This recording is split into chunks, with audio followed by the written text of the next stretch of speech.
I'm recording with Lieutenant Colonel Alan West. So glad you're here. My pleasure. I have a few more questions I want to ask you from our Sure. Monday episode. So, everything going on right now in our country, what can ordinary citizens do to help? Ordinary citizens need to be informed, educated, and activated. They need to be engaged. Okay. That is the whole purpose. We don't have a constitutional republic if people don't understand that. As a matter of fact, on September 17th, 1787, when our Constitution was signed, there was a woman by the name of Mrs. Powell that came up to Benjamin Franklin, and she asked him, well, doctor, what is it that we have, a monarchy or a republic? And he replied, a republic if you could keep it.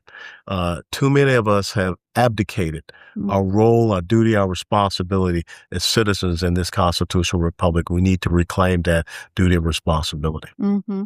And I know there's a ton of people out there that go, I thought we were a democracy. Tell them why we don't want to be a democracy. We don't want to be a democracy because democracy is about majority rule.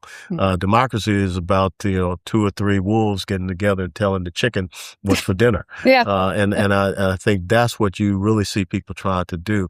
Our founding fathers never wanted us to be a democracy. They wanted a republic. They wanted it to be about individual rights, freedoms, and liberties. They wanted us to have a rule of law, not just a rule of the mob or a rule of the majority. Yeah. So, and that's a great reason why we need to get back to teaching civics. Yes. Because you got people, that are sitting around on Capitol Hill or in the state capitals or even local government. They don't understand civics. They don't understand the roles of the different levels of government. Yes. Like the former governor of Virginia. Yes. He doesn't realize our founding foundations. Yeah. When he says in a Senate hearing last fall that your rights don't come from God, they come from government, that's dangerous. It's like he must have gotten an F in civics. Well, at least he got an F when he was running for vice president. Thank goodness. Yeah. Woo!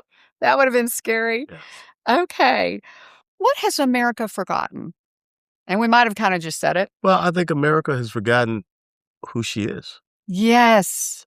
It's great because if you go back and you look at Joshua's farewell address and start in chapter 24, where he talks about choose for yourselves today whom ye shall serve. And the gods of the Amorites are the gods from across the river.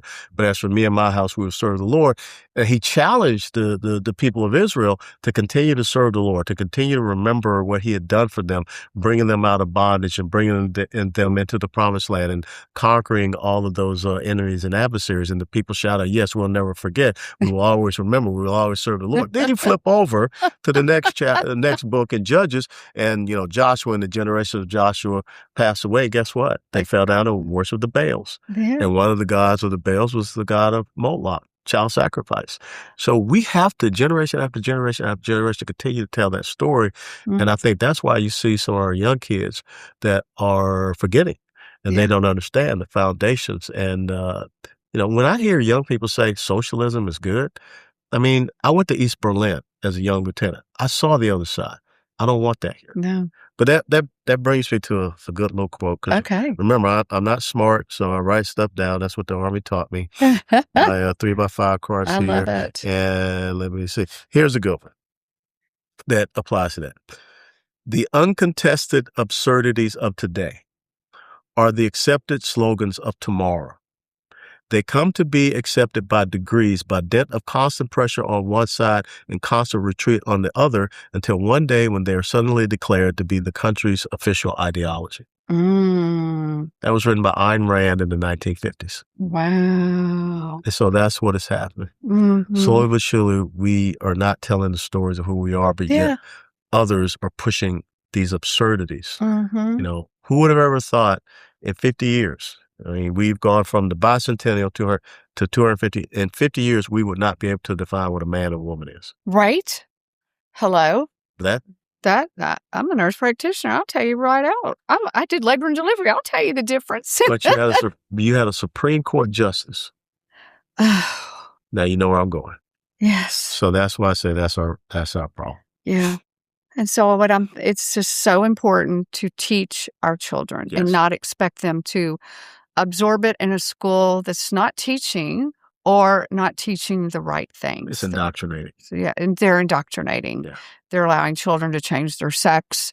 They have one school that my grandchildren could have gone to. There was an art teacher that 3 days of the week would be one sex and 2 days of the week would be a different sex, and kids don't need to be dealing with that kind of stuff. Yeah. So that's we child need abuse. You're right. That's child abuse. It is. So we have to teach our children and make sure they're listening, because they're not going to get it by osmosis. Yeah. We got to live it.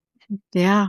Yeah. So we need people like you to keep reminding us. Yeah. We appreciate you very much. You've done a lot for the state of Texas, and I know other states, but I mainly know Texas because you're here, and you have done a lot. And thank you very much. And I hope you'll come visit some more. I will. All right. We'll see you guys next time.